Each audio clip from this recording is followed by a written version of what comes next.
Dominus vobiscum.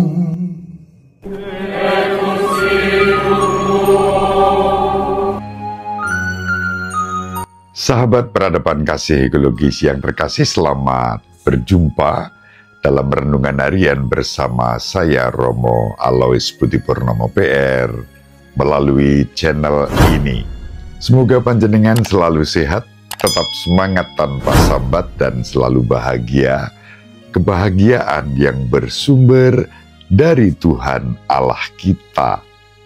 Mari kita awali perjumpaan kita dengan bersatu di dalam doa. Dalam nama Bapa dan Putra dan Roh Kudus. Amin.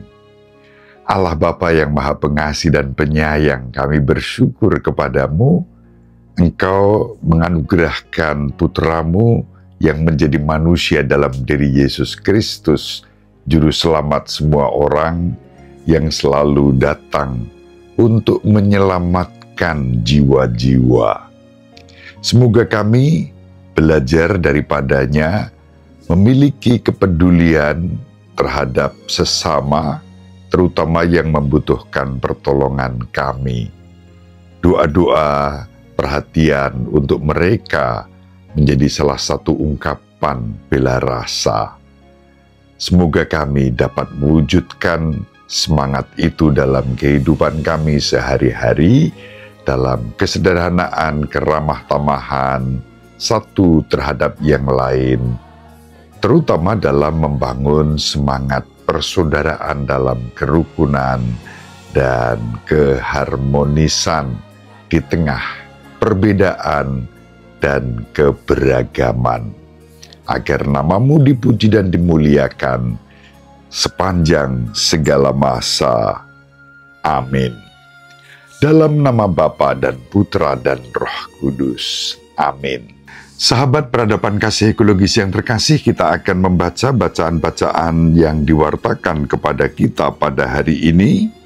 Bacaan pertama dari surat kepada orang Ibrani, bab 7 ayat 1-3, dilanjutkan ayat 15-17. Melkisedek adalah Raja Salem dan Imam Allah yang Maha Tinggi. Ketika Abraham kembali dari mengalahkan raja-raja, Melkisedek menyongsongnya dan memberkati dia. Dan kepadanya Abraham memberikan 1/10 dari semua jarahannya. Menurut arti namanya, Melkisedek pertama-tama adalah Raja Kebenaran, atau juga Raja Salem, yaitu Raja Damai Sejahtera. Ia tidak berbapa, tidak beribu, tidak bersilsilah. Harinya tidak berawal dan hidupnya tidak berkesudahan.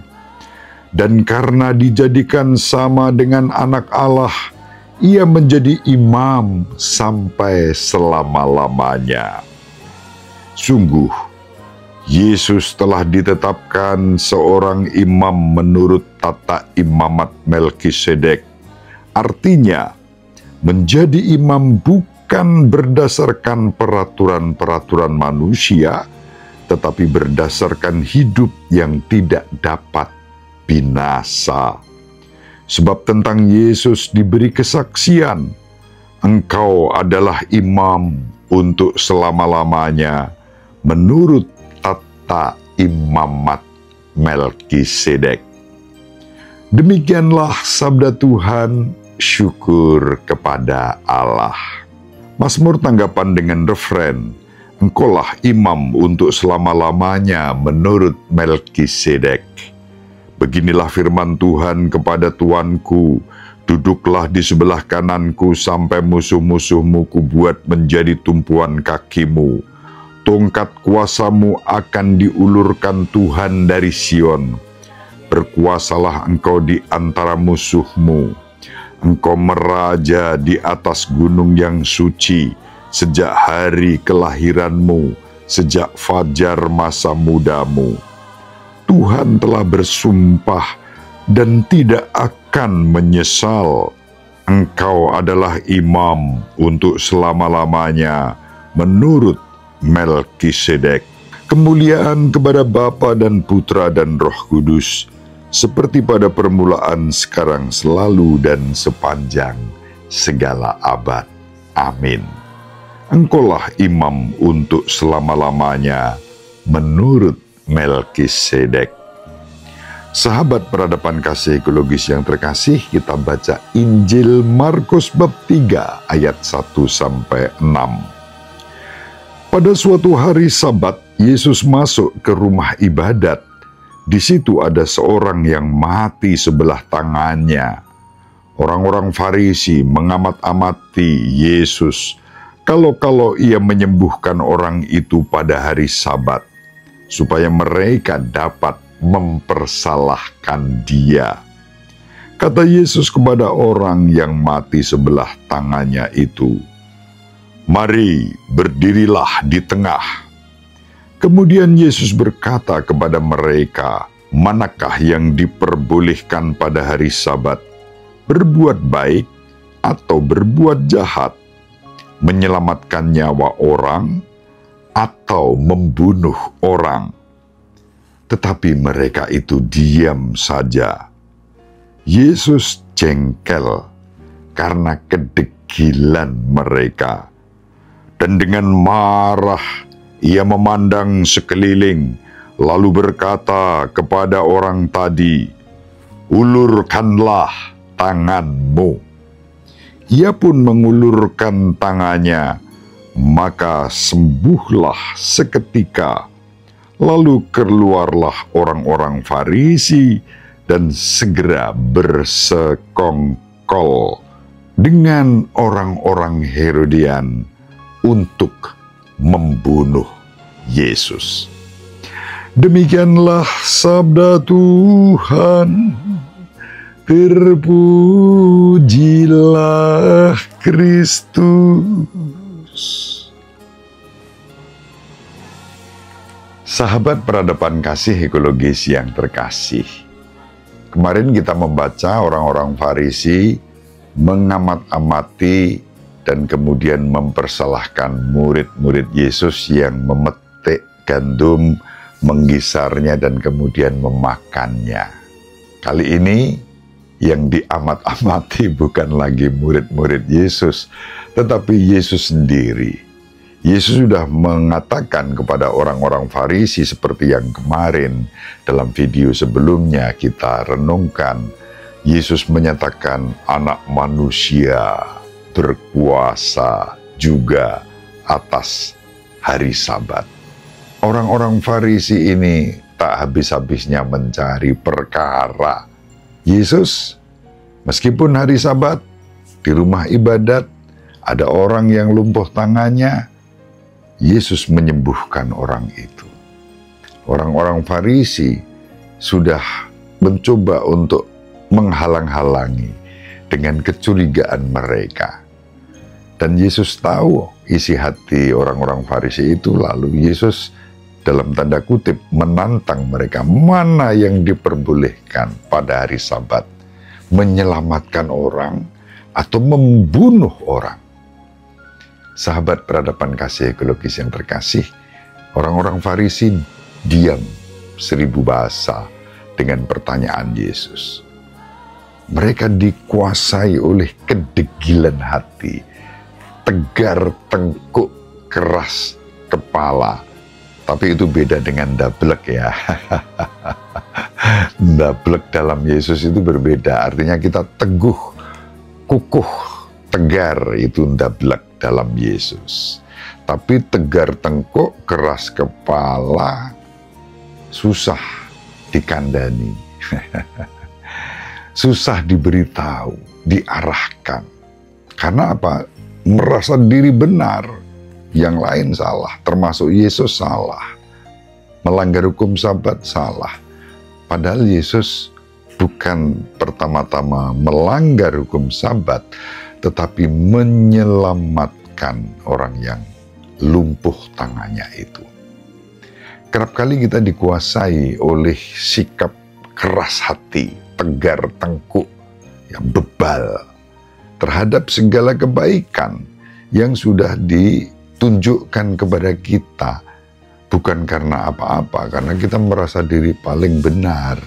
Dan karena itu nggak mau lagi yang namanya dialog itu nggak ada. Pokoknya aku bener, kamu salah, serang habis. Orang-orang Farisi bersikap seperti itu. Dan Yesus digambarkan dalam Injil jengkel. Yesus jengkel terhadap orang-orang Farisi yang begitu. Dan bukan hanya jengkel, akhirnya digambarkan dalam Injil, Yesus marah. Kemarahan bukan karena kebencian, tetapi kemarahan karena kasih. Seperti wasit itu, pas ada pemain sepak bola yang melakukan pelanggaran keras, wah, kartu kuning atau kartu merah. Tapi memberikan kartu merah dengan senyum. Pelanggaran ditegur dengan keras. Yesus marah bukan karena emosi sesaat, bukan karena mau menjerumuskan orang Farisi, tapi mau mengubah mereka. Kemarahan yang ditandai kasih. Karena Yesus juga ingin menyelamatkan orang-orang Farisi itu. Semua orang ingin diselamatkan oleh Yesus. Sayangnya orang-orang Farisi menutup diri, menolak, tegar tengkuk, keras hati. Sahabat peradaban kasih ekologis yang terkasih, dari Injil hari ini kita bisa belajar yang pertama, apakah kita seperti orang-orang Farisi yang keras kepala, keras hati, tegar tengkuk, melihat kebaikan-kebaikan yang sudah dicurahkan oleh Allah dalam hidup kita, kita tetap saja menutup diri, menolak kasih kerahiman Allah, karena merasa diri paling benar. Dan efek dari sikap merasa diri paling benar itu, seperti yang sudah kita renungkan sebelumnya, selalu nyinyir mencari kesalahan-kesalahan orang lain, dan tidak menyadari kesalahan dirinya sendiri. Kalau itu yang terjadi, mari ini kesempatan yang baik untuk berubah, untuk bertobat. Yang kedua, kita bersyukur memiliki Tuhan kita Yesus Kristus yang selalu peduli dalam situasi apapun, menyelamatkan siapapun yang membutuhkan pertolongannya. Dan karena itu, mari kita mohon agar kita dianugerahi iman.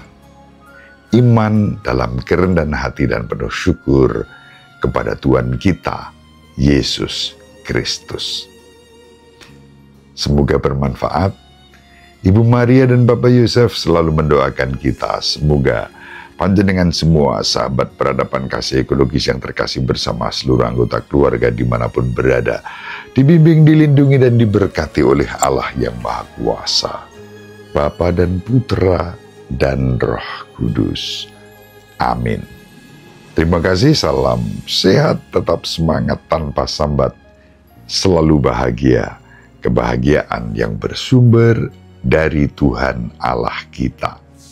Salve, shalom, salam sejahtera, berkah dalam.